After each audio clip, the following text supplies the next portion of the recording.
اخد المهندس عادل القيعي رئيس شركه الاهلي لكره القدم. اهلا بيك يا باشمهندس. وزي ما قلنا لكابتن سيد وكابتن ايهاب وكابتن ايمن كمان، خلاص مبروك الدوري للنادي الاهلي. يعني لا، لسه في 4 نقاط لابد حسمهم. اولا الاول بس حاجه نجومك الكبار اللي موجودين معاك. اتفضل يا باشمهندس.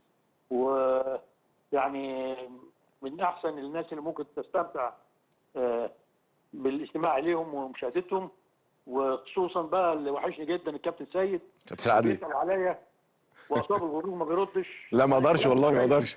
طيب باشمهندس، في قلق شويه بسبب تاخر حسم صفقات النادي الاهلي. ما تكلمنيش خالص على الكلام الفارغ ده.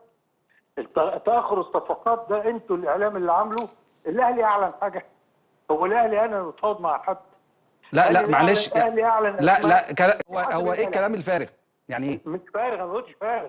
ايوه انهي كلام فارغ؟ لما السوشيال ميديا كلها كاتبه الكلام ده. انا ما تكتب السوشيال ميديا. يبقى انت حضرتك توضح، تاخر حسم صفقات النادي الاهلي، وخاصه صفقتي يحيى عطيه الله وبن رمضان.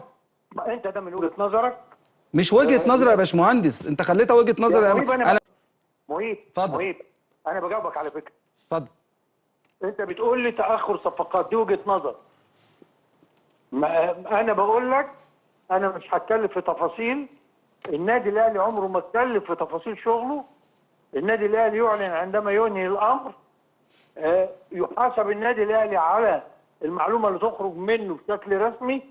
لكن الكلام المتداول على السوشيال ميديا او على وسائل التواصل، حتى لو كان بيجيبوه من بره ان كتب خبر، ده بيبقى كله مجرد اتصالات من بعض الوكلاء بيعرضوا على لعيب، بياخدوا راي لعيب، بيبتدي تجميع بيانات.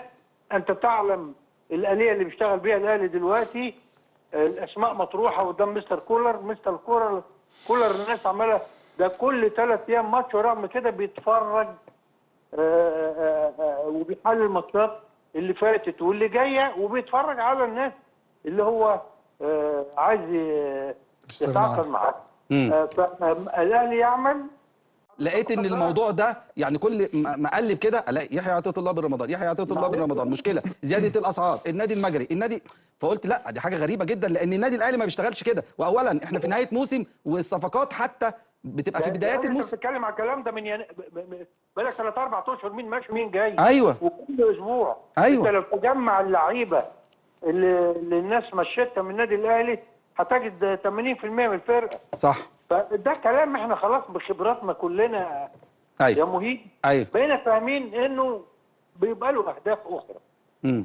فلا احنا فاضيين له ولا اللعيبه بخبراتها اصبحت بتشغلها، ولا الاجهزه الفنيه طبعا بتبعد، والاداريه بتبعد اللعيبه عن الكلام ده كله. وما كانش الاهلي ينجح اذا ما كانش قادر يسيطر على المعلومات اللي بتخرج وبيتم تداولها. واصبح عندنا فاهمين كل موسم ايه اللي بيحصل يعني. ايوه. طب كويس، دي رساله طمانينه لجماهير النادي الاهلي. باشمهندس، للامانه تخيل بقى انك بتلعب وعايز ما تخسرش مثلا 15 ماتش ورا بعض، منهم ماتشات تقيله مع المنافس اللي هو كمان ما بيخسرش، فبيضغط عليك بالنتائج، وانت مرهق جدا وجاي من مشوار مكثف افريقي ومحلي ودولي، ولاعيبتك معظمهم دوليين، سواء الاجانب او حتى قوام المنتخب المصري معظمهم من النادي الاهلي. فعمليه مرعبه. يعني يمكن القرار الحكيم بتاع الموسم اللي قبل الماضي بانك انت تكمل بالناشئين وتريح الفرقه، ده اللي ساعدنا النهارده شويه على ان نقدر نتجاوز الضغط. النهارده لما شفت مستر كولر قال ايه في المؤتمر. أيوة. قال لك لو استمر الوضع كده اللعبه دي السنه الجايه مش هتطلعوا من الاصابات. وقبلها على فكره مان جوتيه قالها قبل كده لما المواسم برضو اتلحمت في بعضها. الكوره ما بتتعبش كده. ده فتره الراحه بيجي يقول لك ايه، انسى الكوره، ما اوعى تتفرج عليها ولا تقرا عنها ولا تمارسها ولا ابعد عنها خالص. في فتره الراحه. فليه؟ عشان تقدر يعني تجدد دوافعك وحوافزك وتنشط الرغبات عندك انك تلعب كره قدم تاني. اللي بيحصل ده يا جماعه مساله ما يعني خطيره جدا، ما تتخذش بالبساطه اللي احنا بقالنا 3-4 سنين واخدينها بيها دي. طيب يا باشمهندس، برضو للامانه المنافسه الاصعب بتشوفها الاهلي وبيراميدز ولا الاهلي والزمالك؟ الاهلي والزمالك ده يا جماعه ده تاريخ. ايوه. احنا بنتكلم على 100 سنه او اكثر من التنافس وتراكم الجماهيريه والاهتمام. يعني ما في يعني انت اهلي انت كل الانديه تجد فيها حتى لعبات اهلاويه وزملكاويه. فانت الاهلي والزمالك هم 95% من الكره المصريه. يعني انا مش بقول لا، طبعا في انديه شعبيه، طبعا الاتحاد والاسماعيلي والمصري والمحله والمنصوره قبلهم، كل دي انديه شعبيه. لكن تجد برضو ان الديربي بتاع الاهلي والزمالك اللعيبه والمسؤولين والجماهير بتجدوا برضو منقسمين، اهلي وزمالك بينهم وبين بعض يعني. ايوه. لا دي ثقافه جديده خطر. خطر على الخطر حتى على النادي اللي انا بشجعه. لان بعد شويه انت بتبقى القصه بالنسبه لك داخله في عند مش في حب. ايوه. الكوره ما فيهاش عند، ما فيهاش تحفيل، ما فيهاش نكيد بعض، ما فيهاش، بتفقد متعتها والله. يعني اما اتنين اصحاب يهزروا مع بعض هم حرين. لكنها تبقى كل الفيلم مبني على ان احنا نشوف ناس طول النهار تشكك. النهارده احنا بنشجع المنتخب او بنكرهه عشان كل واحد عايز اللعيب اللي بيحبه يشوفه في المنتخب، يبتدي يهاجم لعيب بعينه او يدافع عن لعيب بعينه. كلام مش بيفقدنا اتصالنا بالمنتخبات حتى وهويتنا والصح والصحيح. يعني النهارده المنتخب الاولمبي انا ضد الكلام اللي بيحصل ده، ان كل التقييمات مبنيه على الانتماءات. نعم. يعني هل يعقل ان واحد يجي يقول لك اصل 50 مليون واحد هيباتوا متنكدين لو المنتخب الاولمبي كسب؟ مين يقول كده؟ 50 مليون دول 50 مليون مصري مخلص اكتر من اللي بيتكلم. طب ما انت الواضح برضو ان انت متاثر بالسوشيال ميديا يا باشمهندس. ما طبعا متاثر، وهتروح منها في ايه؟ كلنا بنتاثر بيها، مش عايزه مناقشه. بس انت بتتاثر، بترجع تقلب الامور في دماغك. المهندس عدلي القيعي في القادم، في الموسم القادم، ايه اللي انت متخوف منه؟ لا انا متخوف ان تفضل الكثافه بتاعه المباريات على هذا النحو. لابد من موسم استثنائي، وعلينا ان نقبل جميعا التضحيات اللي تحصل من اجل الوصول الى هذا الموسم. طب انت مع الموسم اللي هو من دور واحد؟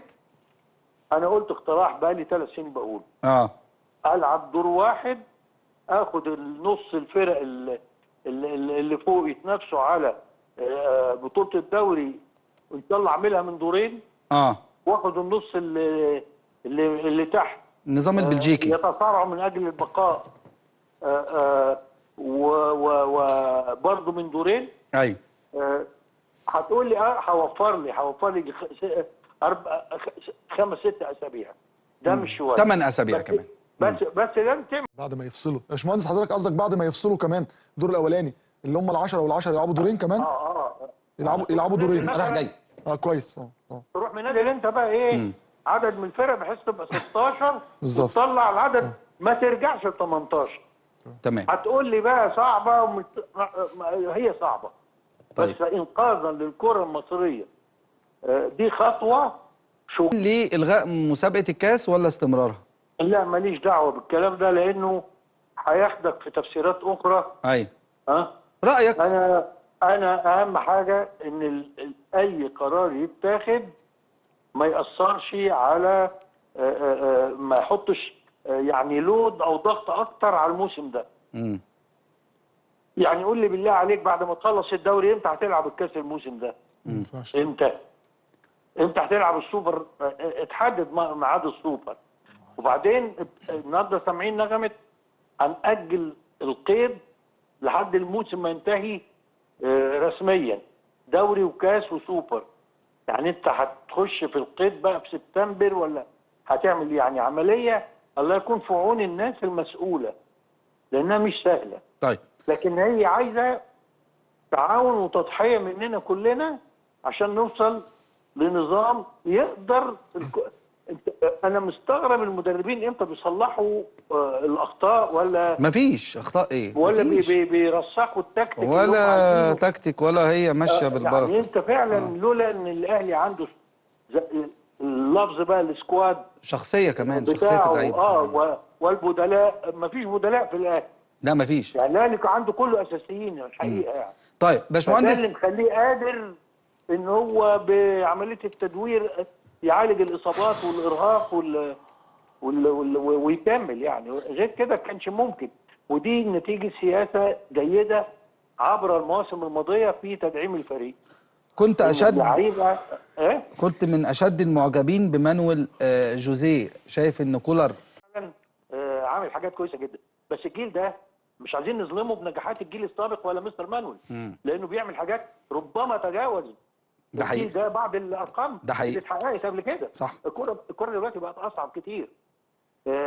وسائل الدفاع، طب انا اقول لك حاجه، عارف صعوبتها في ايه؟ زي ما انت بتقول السوشيال ميديا. الجيل اللي فات ده ما كانش بيتعرض للنقد والضغط اليومي ده. صح. انما دول بيروحوا مش عارفين يهربوا من كره القدم. طب انا مش عايز اسمع حاجه عن الكوره، انا واسرتي اعمل ايه؟ يعني فاهم ازاي؟ حتى ما فيش راحه. يعني انت حتى لو خدت راحه جسديه ما فيش راحه نفسيه ولا ذهنيه. الموضوع بقى صعب جدا. طيب كولر ماشي كويس قوي وبيعمل حاجات. هو مدرب يعني يبدو هادي لكن صارم جدا. واضح ان دماغه ناشفه. ايوه بيعمل اللي هو عايزه في الاخر. ايوه يعني وابتدت اللعيبه تفهمه وهو يفهمه. ونشوف صفقه تبادليه مع النادي الاسماعيلي، ويبقى في صفحه جديده، ويبقى في ضم لعمر على الساعي. فكره احنا طول عمرنا صفقاتنا مع النادي الاسماعيلي ماشيه بشكل مباشر. ايوه وطول عمرنا واضح على المستوى الاداري والرسمي علاقاتنا على اعلى مستوى. ايوه يعني احنا كنا نتحدث مع رؤساء النادي الاسماعيلي في كل الصفقات، وكانوا بياخدوا المبالغ اللي بيطلبوها. ايوه وفي التوقيت اللي هم عايزينه. ما حصلش والله ما بيننا بالاسماعيلي، وهو امر مفتعل تماما بفعل فاعل. واعتقد جزء كبير من جماهير الاسماعيلي بدا يدرك هذا الامر دلوقتي، وبيتواصل منهم بعضهم معانا ولا الاصل ان الانديه تتبادل المصالح. ومفيش حد بيكسب لوحده في صفقه. يعني انا لما اخش معاك انا مش داخل اغلبك. ايوه انا ده حبيبي يا باشمهندس، والله وحشني والله. يعني اتمنى ان انت المكالمه دي كمان اسبوعين ايوه او مرتين تبقى بقى فيها المباركه الرسمي باذن الله. ان شاء الله. كده خلاص كده خلاص. طيب على عمر الساعي، يعني نبارك على انضمام عمر الساعي النادي الاسماعيلي. كلام جميل. ومهندس عادل القيعي بشكرك وبتمنى لك التوفيق، وربنا يديك الصحه ويخليك لينا، ودايما كده يعني وجودك بيدينا حاله كبيره جدا من الاطمئنان على نادي الاهلي. شخصيه بتحب وتعشق النادي الاهلي بشكل كبير جدا. اخيره قبل ما نخلص ممكن؟ اتفضل. انا سمعت الكابتن طارق مصطفى زعلان على الكوره الاوفسايد اللي اتلغت. ايوه. وايمن عبد العزيز تقريبا برضه زعلان. وكابتن ايمن وكل الزعلانين خلاص. انت عرفت ازاي من غير ما تساله؟ هو حسني. لا من غير لو انا اقول لك اخوه امين في كمان زعلان في مصر اقولهم لك دلوقتي. ايوه لكن هي دي مش النقطه. ايوه النقطه اللي كل ما واحد يظن ان هو له قرار في صالحه يقول لك. انا بتكلم على الكابتن طارق تحديدا ليه؟ ايوه وكابتن طارق انت بتقول عايزين العداله. هو انت اول فوز تحققه السنه دي كان على حساب مين؟ حساب الاهلي. واول هزيمه للاهلي كانت من مين؟ هل كان الماتش ده فيه عداله ولا كان فيه ضربه جزاء مؤكده والاهلي كسبان 3-2 ولم تحتسب وكل العالم شافوها وانت اول واحد شفتها، بس انت كنت شايف ان العداله حلوه ساعتها. يا كابتن الكوره في طلعوا لك الخطوط، اطلع على الخطوط. قول لا اترسمت غلط. لكن انك تحكم، كل واحد عايز بقى يمسك الصفاره ويحكم على قرار. زي برضو الماتش اللي فات يقول لك احنا ما شفناش الكوره لسه، بس وصل. يا جماعه طب ليه؟ ليه دايما كابتن ايمن رمادي. مش عايز اقول بقى عشان انا مش عايز تقول حاجه؟ يعني مش عايز اعمل بيزعل مني مشاكل بيني وبين حد، لكن عايز اقول للناس بيزعل مني. خلاص خلينا نتريث الموسم. عايز يقول لك حاجه بس بيقول لي مش بيزعل عايز اقول له مني. حاجه والله، اقول له ايه؟ لا يقول لي ده. لا خلاص ايمن كان معايا. بص انا كنت رئيس البعثه وهو كان مع المنتخب الاولمبي ايمن يعني كان كابتن الفريق. الحمد لله. لا خلاص يعني انا الحقيقه يعني عايز احيي الباشمهندس عدلي على كلامه الاولاني بتاع يعني اللي اتكلم بيه على النادي الزمالك والنادي الاهلي وان هم كقيمه كبيره جدا. تاني حاجه على الاقتراح اللي اقترحه في فكره الدوري الدور الواحد وان النادي الاهلي مرحب بده جدا جدا، وده شيء طيب يعني ان انت بتحاول على قد ما تقدر ان انت تقدم حلول لانقاذ الكره المصريه من المواسم الكارثيه اللي احنا بنعيشها يعني. فالحقيقه ده شيء ايجابي جدا جدا وحيي الباشمهندس عليه. انما فكره ان هو يعني ممكن يكون زعلان من كابتن طارق مصطفى مثلا لا مش زعلان من حد انا، بس ممكن يبقى أنا دي هو ملاحظة يعني. انا عارف. انت مره استفدت من ده، بس ما تصورش الامر في انك ممكن يعني لكن هو الباشمهندس اتكلم الباشمهندس اتكلم انه يعني لو بتتكلم على الخطوط بتاعه الفار مثلا مش مرسومه كويس ممكن تتكلم فيها، انما تجزم انها مثلا مش بنالتي او اوف سايد او جول، فخلينا بعيد عن الحاجات دي طبعا. الحاجات لا اللي انا ممكن فاكر كلمه العداله كلمه يعني تستخدم في غير محلها غالبا يعني. تمام. بشكرك يا باشمهندس، وان شاء الله الاسبوع الجاي نعمل تليفون نهنيك على صفقه عمر الساعي باذن الله. تصبحوا على خير يا مهندس. شكرا يا باشمهندس عادل القائد رئيس الكره.